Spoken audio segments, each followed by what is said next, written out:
Welcome to TryLoom. Since you already have the plugin installed, getting set up is only going to take a few seconds.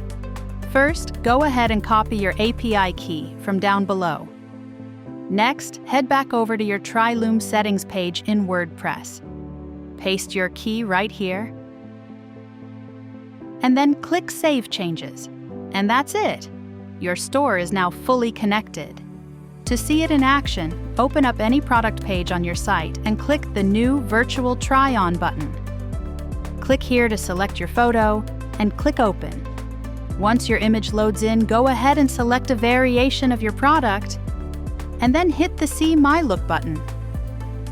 TryLoom will take it from there, realistically draping the apparel for your shoppers in just a few seconds. See how natural it looks. Welcome to the future of e-commerce.